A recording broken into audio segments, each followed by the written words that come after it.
Hi friends, it's Heidi M again coming to you with some updates from the Toronto International Film Festival hybrid edition this year. I am excited to have been able to attend some in-person screenings at TIFF this year, as well as screen some films digitally from the comfort of my home. So it's been about a week or so that the festival ended, but I'm finally able to do my highlights video to talk about the films that I've watched, the films that are my favorites. So I'll do a top 5 for you. But really, these are personal favorites that I've liked for very different reasons, even though the films are all very different in their own right. But I'm also going to mention the other films that I watched at this year's festival, which I hope make their round at other festivals, but also make it back around for us to watch at cinema near us or from the comfort of home sometime soon. So without further ado, I'm going to start with my top 5. So number 1, we have Saloum by Jean-Luc Herbulot from Senegal. The film is basically about a trio of mercenaries that are navigating a mysterious region of Senegal. They are on a mission to get some stuff, some unfinished business needs to be cleared up. And it's sort of a mix of genres. It's a thriller, there's a bit of supernatural elements to it, and action, and what the filmmaker calls a Southern style, which would be sort of akin to mentioning a Western style of filmmaking. The film looks really good on screen. The casting is great. I was pretty much invested in the whole journey from beginning to end. So I would definitely recommend this film. It's Saloum. It was part of the Midnight Madness program, and I believe that it got a lot of good buzz online. So I hope that Saloum makes its way around back to Toronto or online for the rest of us to watch. And number 2 is a Canadian film, Wildhood by Breton Hanam, and it's a film about 2 brothers. Link is the older, young adult, I should say. And they basically leave their abusive father and go on a journey together where it turns out that Link is finding himself in terms of his sexuality and also reconnecting to his Mi'kmaq roots. And it's such a beautifully told story from an Indigenous perspective. And also I really enjoyed the relationship between the 2 brothers and a third person, another young man that kind of helps Link find himself, if you will, on this journey. Again, the name of the film is Wildhood. I know it's making its way around different festivals at this time. I highly, highly, highly recommend. It's such a beautiful film, and it's great to see 2 spirits people also being represented on screen. So kudos to filmmaker Breton Hanam on that film. So my number 2 film, Wildhood, was tied with another film called Cadejo Blanco. This film is by Justin Lerner, and it actually was part of the TIFF Industry Select series, which actually means that a lot of the public did not get to see the film. I was privileged to watch it because of my media pass to access the festival. And it's tied at number 2 for different reasons. It was actually set and filmed in my birth country of Guatemala. And it actually follows a young woman who is from working class, lives in Guatemala City, and her sister goes missing. So Sarita is the name of the main character, and she is trying to find out what happened to her sister.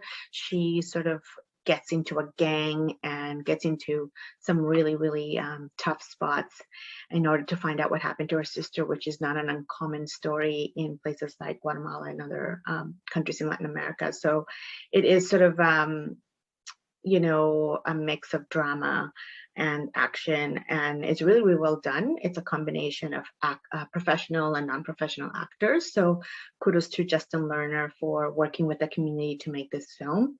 You can hear more about the film on my SoundCloud channel. I actually was able to do a really great interview with Justin Lerner, so I'll make sure to link that in the description of the video for you.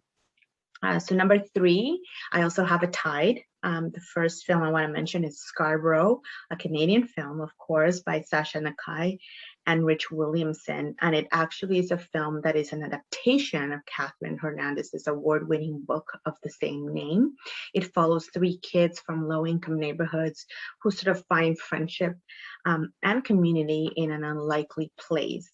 It's such a beautiful story. It is a little bit heartbreaking and bittersweet, but it really is great to see these stories being brought on screen, especially for those of us who grew up in similar situations in the city, but also to see people that look like us on screen and actually learned a little bit about what that lifestyle was like, and also what or how children, as much as they're resilient, are affected by what goes on around them. So Scarborough, absolutely kudos to the filmmakers, and also looking forward to seeing that again sometime soon at a screen near me or online. So this film is tied with Memoria by Apichatpong Weerasethakul, the Thailand filmmaker, very well-known filmmaker. The film is very, very different from Scarborough. It's very abstract, very cinematic. Not to say Scarborough isn't cinematic, but it's very much a film that is very artistic and very subjective in terms of why I liked it. So I cannot recommend Memoria to every person that I know, because it's a film that is basically starring Tilda Swinton as a woman who's sort of trying to make sense of a mysterious event.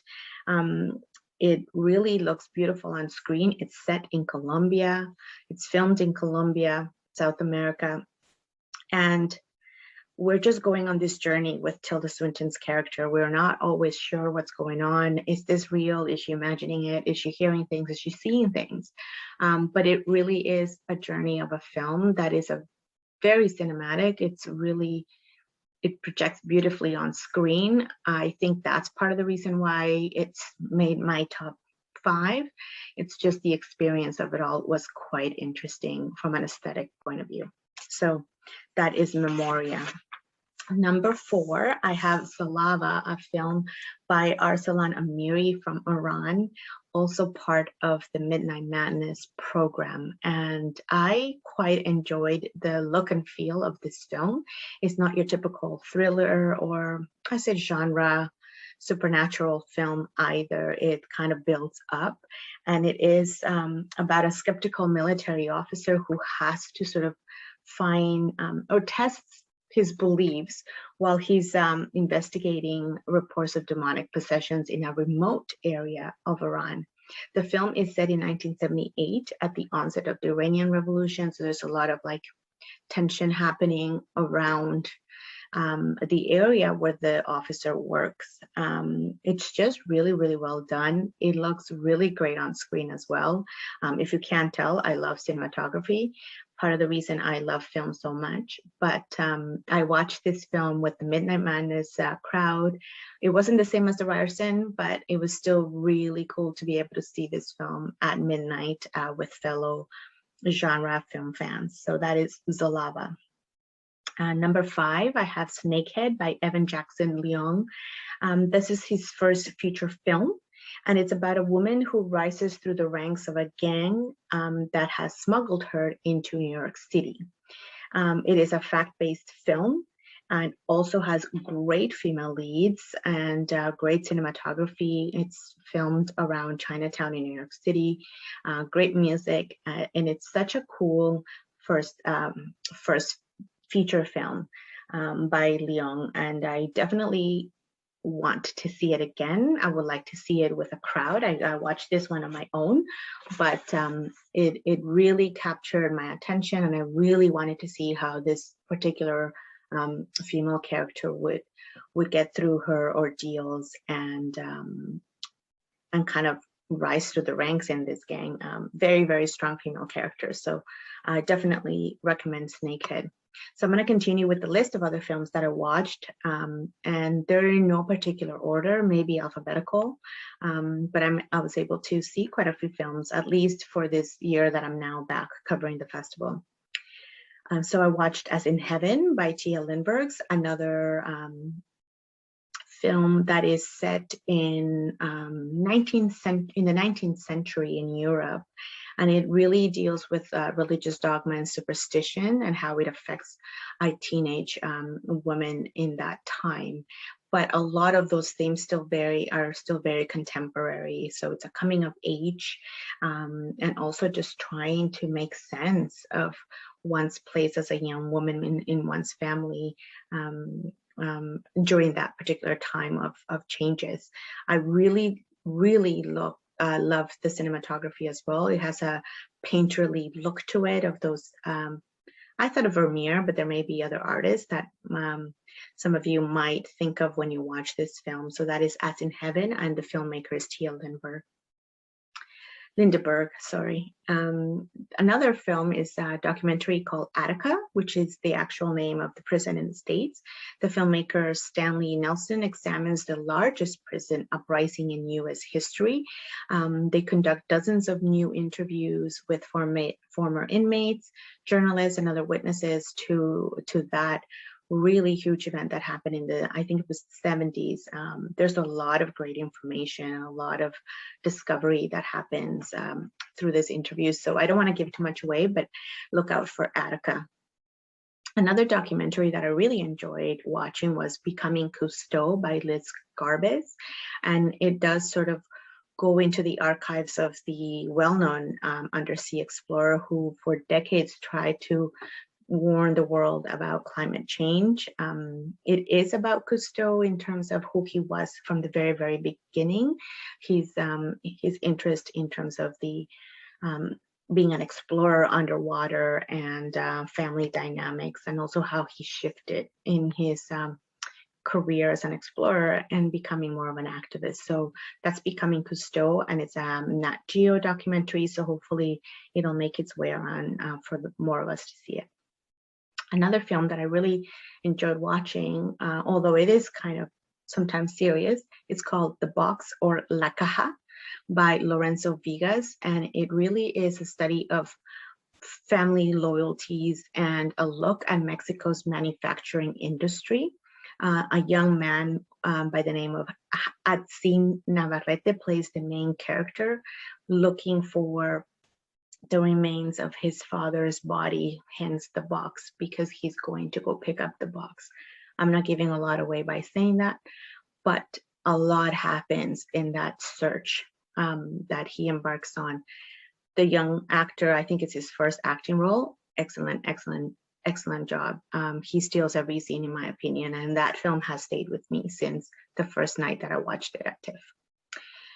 Another documentary I want to give a shout out to is one that I saw at Sundance, but I also watched it again during TIFF. It's called Flee by Jonas Poe Rasmussen, and it is an animated documentary from the Danish filmmaker, and it's about a man who shares his journey as a child refugee from Afghanistan, and it's such a heart-wrenching story, but at the same time, it's a very hopeful story. And I really appreciate the care that went into making this documentary by using animation to protect his friend's identity. So that's Flee. I know it's making its way around festivals. It also screened at Hot Docs. Oh no, it did not, I think, but definitely is one that is garnering a lot of attention. So look out for that. Next, I have Kicking Blood by Blaine Thurier from Canada.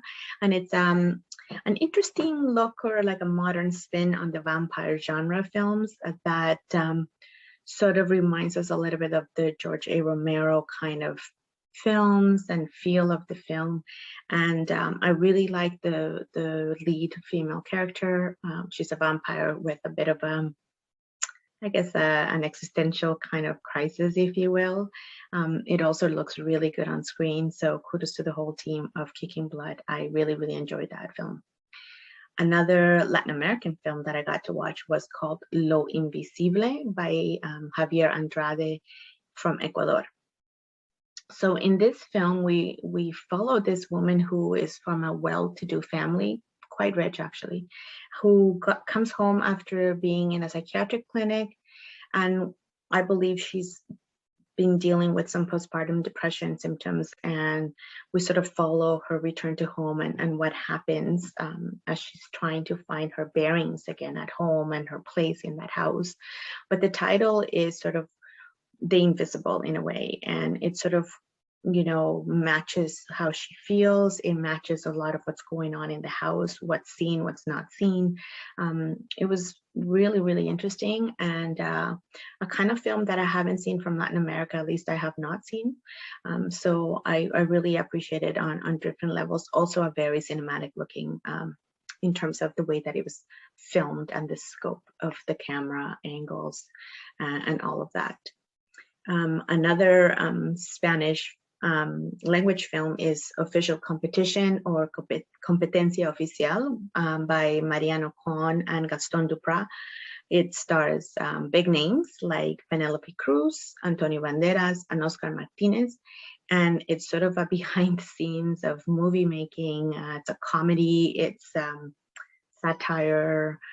I laughed a lot watching this film. I'm not sure it's for everybody. I found that the jokes and the humor in the Spanish language actually really, really helped in me enjoying this film quite a lot. I'm sure it's going to come out on digital or at various cinemas. So, you know, if you're a fan of Penelope Cruz like I am, then definitely check it out. I also got to see the closing film 1 Second by the great Chinese director Zhang Yimou, with his love letter to cinema, in which a man escapes a labor camp for a glimpse of his beloved daughter. And it's about this man's journey in trying to find a way to watch this film. So it's set in earlier times where, you know, the cinema was in, like the film was in reels, and it traveled from town to town, and he's trying to make it to the town so that he can watch this one clip of his daughter. Very endearing, and you know, there's very funny moments. There's also very endearing moments and heartbreaking moments. So you can't go wrong with a Zhang Yimou film. So that is 1 Second. Another documentary that I was happy to be able to watch was the Oscar Peterson Black and White by director Barry Average. And it's a really nice way of commemorating the genius that was Oscar Peterson as a jazz musician. And it includes a lot of the music and a lot of interviews with some contemporary jazz artists, as well as other artists that, you know, played alongside Oscar Peterson. So that one I really, really enjoyed, especially if you're a music fan, or if you don't know anything about Oscar Peterson, check it out when it comes out. Another film that is also from Latin America is The Other Tom, or El Otro Tom, by Rodrigo Pla and Laura Zantullo. It looks at a mother actually who is at risk of losing custody of her son because she's refusing to continue to give him his ADHD medication after an accident alerts her that there may be some side effects of the medications. And so that's sort of like a brief synopsis, but there's more to that. Is the relationship between the mother, who is like a young mother, and her son, who's a smart kid, but just happens to have ADHD symptoms. Or, you know, it kind of, the filmmakers are creating these sort of conversation or debate around, you know, our children being too medicated, because some of the behavior is still very childlike, and are we just labeling it as too much or not normal? So I had a really great chat with filmmaker Rodrigo Pla in Spanish. For those of you who are bilingual, you can listen to that interview on my SoundCloud as well. I'll put the link in the description of the video. Another film that I watched that I wasn't planning on seeing, but I was so happy to get to see in person at theater, was The Good House by Maya Forbes and Wallace Wolodarski. It stars Sigourney Weaver, the great Sigourney Weaver, and Kevin Kline, who play ex-flames who rekindle their romance in a drama based on a book. I believe it's the same name. It was filmed in Nova Scotia. It's sort of, you know, it's like an older couple kind of finding themselves again and finding romance. It's nice to see this sort of films with older couples who are sort of trying to navigate their lives and rekindle not just the romance, but also finding a way to be happy in their older age. Sigourney Weaver and Kevin Kline never disappoint, so that is The Good House. I also managed to see Saint Anne, another Canadian film by Rain Vermette, and it was part of the Wavelengths program. I always try to pick at least one film from the Wavelengths program because it's a little bit more, I'm going to say artsy in the sense of the style of filmmaking. This film by Rain Vermette has a bit of a collage feel to it. It kind of evokes a lot of feelings of just like moments in time, memories. The film looks at sort of home, what is home by way of places and people. It actually features members of the filmmakers family and also the expanded Métis community in Manitoba. So that is Saint Anne, lovely film. I was happy to be able to watch it.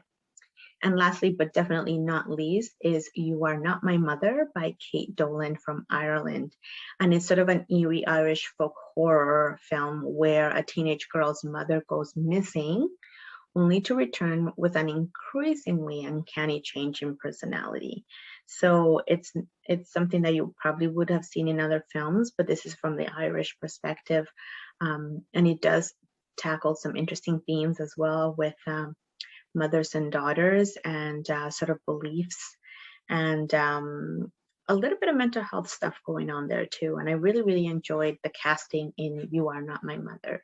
So that is sort of my full list of films that I was able to watch at TIFF this year, 2021. I am still finalizing some of the reviews for some of the films. So please stay tuned. I will be posting them on hyemusings.ca, my main website, but also follow me on social media at hyemusings on Instagram and Twitter, where I have posted other tidbits about TIFF this year. I hope that you're able to find some films near you that you can watch and support some of the independent filmmakers that I've mentioned as well. So thank you for tuning in. Take care, friends.